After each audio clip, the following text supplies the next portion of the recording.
what I had to overcome was this is not what I want to do. Like I spent 4 years studying this, and this is not what I want to do. I do not want to work in botany. I do not want to work within this space, this sector. So my obstacle, what I had to figure out was what I liked. I had to figure out what I want to do because again, when you spend 4 years studying one thing, that's all you're doing. Mhm. Well, for me, it just so happened that when I was in college, I did student government, and I was student government vice president. I was president of the student senate. In summer, I loved doing that, and so I put it in my head: how do I turn student government into a job?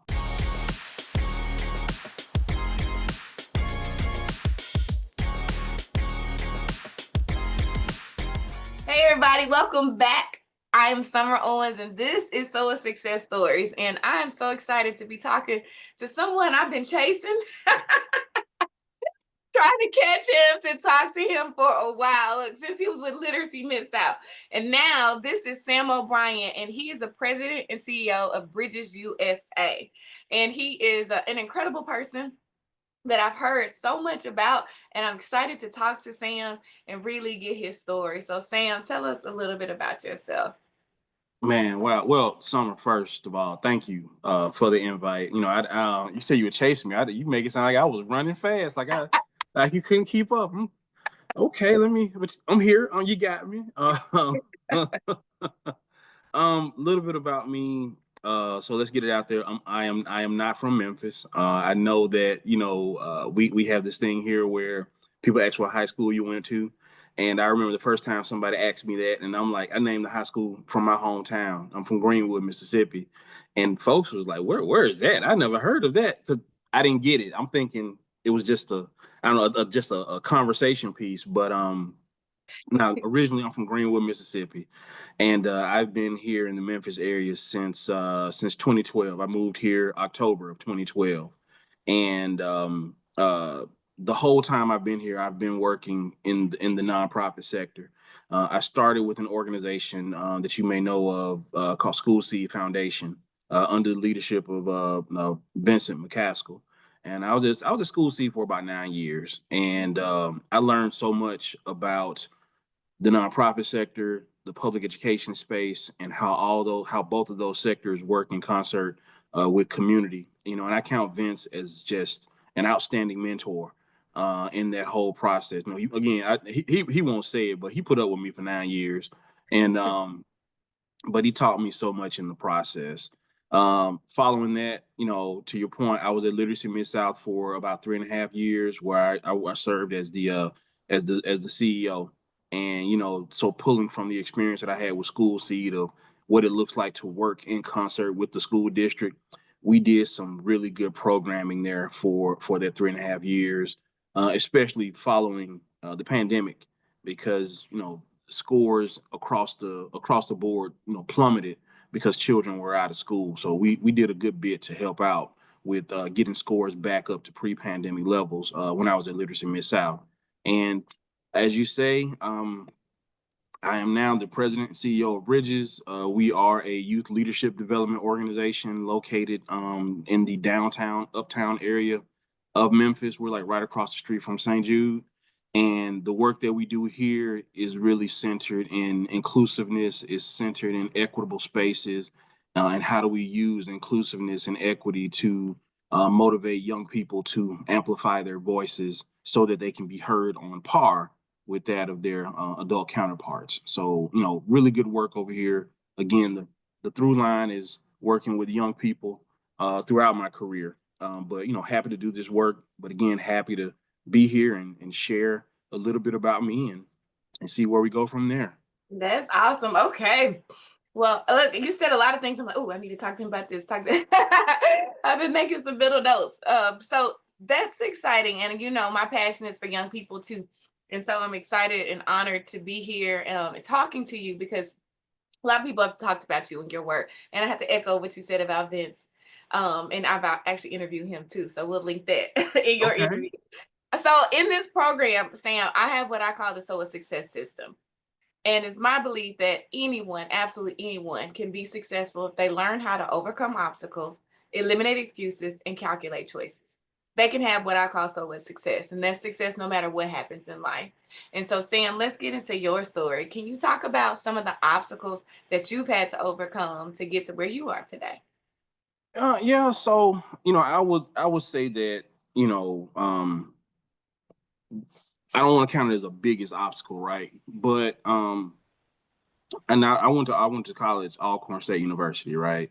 And just to kind of paint this picture, I went there on this full scholarship, and the scholarship was tied to studying something in the agricultural sciences.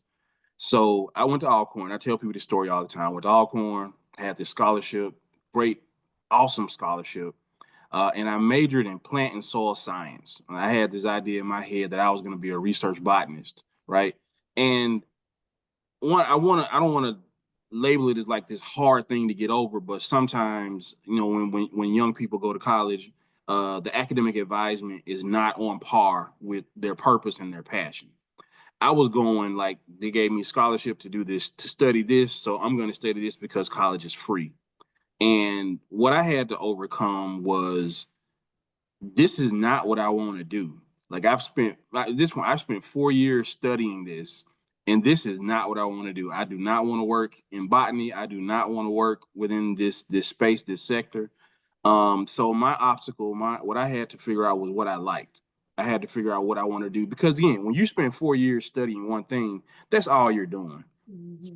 Well, for me, it just so happened that when I was in college, I did student government, and I was student government vice president. I was president of the student senate. In summer, I loved doing that, and so I put it in my head: how do I turn student government into a job, right? And so I had to figure out one, how to unlearn all this information about plant biology and plant physiology and plant pathology and soil physics. I had to unlearn all of that. And when I enrolled in graduate school, I studied public administration. So my mind was wired towards studying and learning one way around one subject. Now I had to rewire it and learn to study in a different way. And it was a struggle. My first attempt at graduate school at public administration, I did not do well. I did not make the required GPA. So I sat out a semester, reapplied to another school, and got there, and slowly, began to find my footing and study the work that I wanted to get into. So I would say that was for me a big obstacle. Again, unlearning one way, failing. It's not really fail. I just didn't make the GPA. I didn't want to, not nothing. I'm trying to clarify. I didn't have like a list of Fs. But in grad school, you make 1C. It's like, okay, we don't know about this. We might have to sit you out for a minute, and that's what happened. I made that 1C, and I had to sit out a semester, and then I reapplied, and then I got back into grad school and, finished that degree, and here I am. So I turned public administration into, a way of working with community, a way of working with youth, and a way of bringing it around to, partnering with these public ed spaces. I think it's awesome. I think it's a great story because a lot of young people, and me included, go to college undecided or not sure what they want to do, or a similar path that you express, doing something that is not really what they want to do. And I think that's a great story in that you can change. You can change your Right. mind. You can pursue your passion, and it's never too late to do that. And I also like that you shared that um your first attempt at grad school, because you could have not made the cut the first time and just decided I'm not going to do it. But you went back and you tried again and you've been successful. And I think that's a great story for people to see, not just young people, but for people to see in general. So in the second part of the Solar Success System is eliminating excuses. So you could have made some excuses along your way. Maybe you did sometimes. But talk about some of the excuses you had to eliminate to keep moving forward. I had to learn that sometimes, like, help won't be there, right? I had to learn that sometimes you're gonna have to manage this all on your own. Um, there's this, I talk about this when you get out of college, you're 21, 22 years old, and even though I'm an adult, I'm not really an adult. right? so, so so there's this expectation almost like, oh, you got this fancy piece of paper that says you're a bachelor of arts or a bachelor of science or whatever the case may be. So that a lot of people think that automatically means job. It doesn't.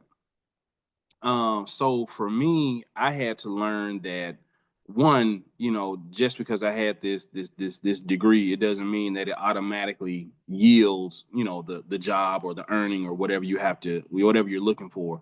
I learned that, you got to go after it. You got to go look for it and create an opportunity. Also learned that, and support systems, I would say, whether it's your parents or whomever, they love you, but they can't support you the same way because there's this expectation. It's like, again, you're an adult, but you're not an adult. So you got to figure it out. So the excuses for me that I had to eliminate were that, I'm deserving of support. I'm deserving of help. I'm deserving of this thing to help me get here. But it was like, nah, you got it on your own now. Like you're at a point where you have to grow up and figure it out. Now, again, there's always the love and the support and the advice and again the mentorship, but that doesn't come with an automatic cash infusion to get you to where you need to be. It's like, nah, you got to get it out here and learn how to get to this point yourself. So excuses for me, again, I had to get away from I ain't got it, or I had to get away from I'm not grown yet. Like, no, you're grown enough. You're gonna figure it out, and you'll be fine when you get there. But it's gonna be some struggle along the way. I think that's powerful and a good reminder, because I had my son when I was 15. And so it was similar in that I was like, wait, you're not helping me. You're not supporting me. Like, yeah, yeah, no, figure it out. You can make it work. And then what does that do though? That made you stronger, right? It It made it you better. does.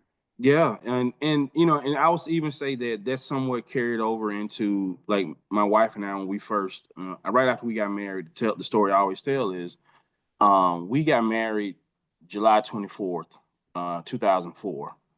2 weeks later, my wife started law school. Right. So, and we started, and she went to law school. She attended University of Arkansas at Little Rock. So we moved from our home with our parents and everything in Mississippi to Little Rock, Arkansas.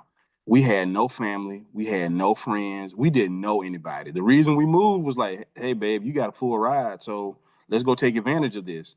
And there were no excuses. It was us. We had to figure out how to live, how to be a married couple, how to support dreams and goals with no family, no support system nearby. So excuses were cut out because we had to figure all these things out by ourselves. Yeah.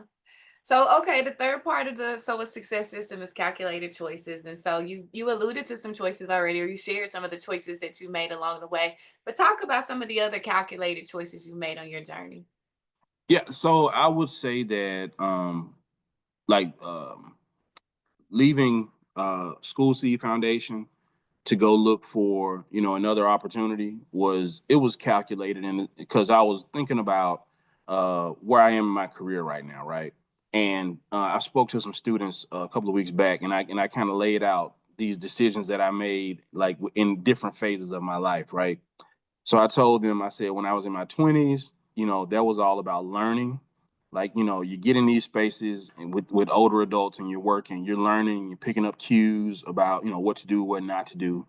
When I was in my 30s, it was all about churning because at that point, I'm grinding, I'm hustling, I'm trying to figure out who I am, build a name for myself, build a reputation, build, I would say, just these characteristics that would just help me be this better person. When I'm in my 40s, now it's all about earning. So like all the hard work that I did, all the learning that I did, hopefully culminates into a space where I earn more where I am, but still working in my passion. So when I was at School Seed, I was in that space between churning and earning, right? So I was 41, I think, um, and and I'm thinking like I've done this work with School Seed. I've been, I think, successful to a degree, learning again, coming from Vince, great mentor. How do I turn this into the next best opportunity for me? So the calculated choice I made was I want to go after executive director leadership roles because I thought I had learned enough at this point to actually do this sort of work with success, and ended up connecting with a recruiter that was screening candidates for the role at Literacy Mid South, and you know real quick funny story there. When the recruiter reached out to me, she called and she said, "Hey Sam, Literacy Mid South is looking for a new executive director." And I was excited because I never had a recruiter reach out to me before, right? So I'm like, "Oh, this is right up my alley. Okay, great." And then she said, "We're wondering if you knew somebody who'd be interested." So so I'm like, "Whoa, wait." I turn this back like, "Yes, I know someone. I'm someone who is interested." Um, but like you say, those calculated choices, I figured that I'd worked in a space for a while and I learned quite a bit. And I wanted to turn what I learned into this next opportunity for this next phase of my life. And again, calculated choice, it worked out, and a lot of things I did learn from School Seed, I applied over at Literacy Mid South, and we had tremendous success, I believe. And you know, it was I love Vince for all he's done, and I really do lean on him even now, and I thank him for how that turned success over at Literacy Mid South. That's awesome. That's awesome. Okay, so Sam, you definitely know how to overcome obstacles, eliminate excuses, and calculate choices. You are so a success story. But tell me a little bit about what you feel is your personal definition of success. Wow. My personal definition, um, I'm gonna link this back to my family, right? When I wake up in the morning and my kids, I have three children, and when all of them are happy, all of them are smiling, all of them have, a bit more than their basic needs, to me that's success, because it means that I did something or I am doing something to be able to provide, not just, I'm doing something to be able to provide a smile on their face. I put it like that. Like I'm doing something here. Aside from paying these bills and buying these toys, you know, um, my presence is giving them comfort. My presence is giving them confidence. My presence is giving them all of these, I would say, intangible things that are creating and helping them to be, I would say, well-adjusted children. So to me, that's success. And I say that because those were the things that my dad did. My mom and my dad, they were both teachers. And while we were able to afford some things here and there, my dad was really big on his presence being in the house.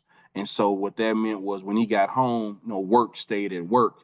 Me and my son, we're gonna go out here and we're gonna go and work on this thing together, or we're gonna go to this store together. We're gonna do this thing together. So for me, that was helpful for me growing up to be again well adjusted and be successful in the spaces that I've been in. So I'm looking to replicate that. So success for me is how does it show up on my children, and even how does it show up on my wife? Is my wife happy? Is my wife happy with my presence? And does that also exude some level of confidence and with her as well? So the people around me is uh, how I measure success. I think that's powerful. And I know, even with me, I'm sure it might be the same with you, how that definition has changed over time. Hey, you said nothing about money.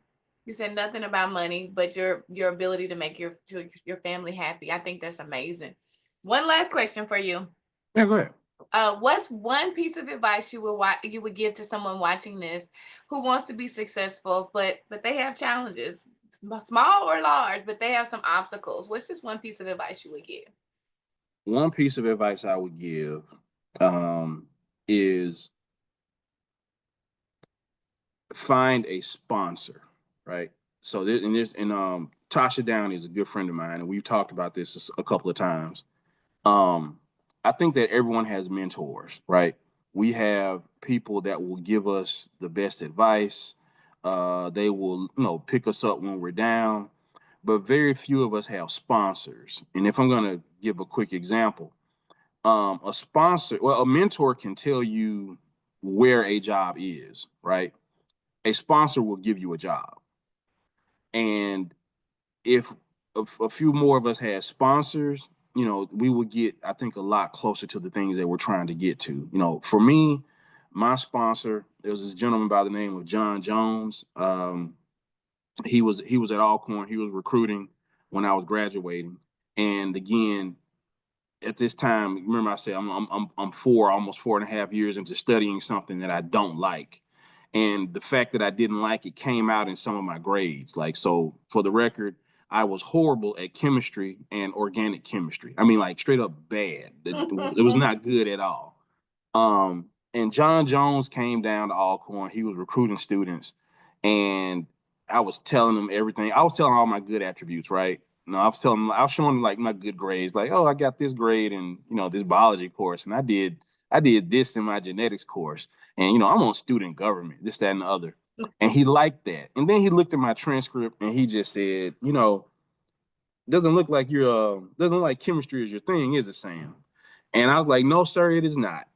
But I would say about 2, maybe 3 weeks later after I graduated, John Jones called and offered me an internship right out of college. And he told me this internship could turn into a full-time opportunity if you wanted it to. So right there, I had somebody who looked past the worst grades on my transcript and still offered me an opportunity because they saw potential and promise. That's what a sponsor can do. So I would say my piece of advice is, develop a relationship and find a sponsor who can go above and beyond and help you out like that. I was going to ask you, how do you find a sponsor? And you kind of talked about that. I think that's great. Anything else you want to share before we close out? Just one last thing, it's graduation season. So we got a lot of folks, a lot of college graduates in the space here. I would also say that you don't have to be married to your degree to find success. There are folks that study chemistry and biology and they become attorneys. There are folks that study plant and soil science and they become the president and CEO of large nonprofit organizations. So you don't have to be married to your degree to find success. To your degree to find success. I love it. I love it. Well, thank you, Sam. I'm so glad I finally tracked you down. And I really appreciate you sharing your story. I look forward to working with you too. Of course. Looking forward to it. Thank you.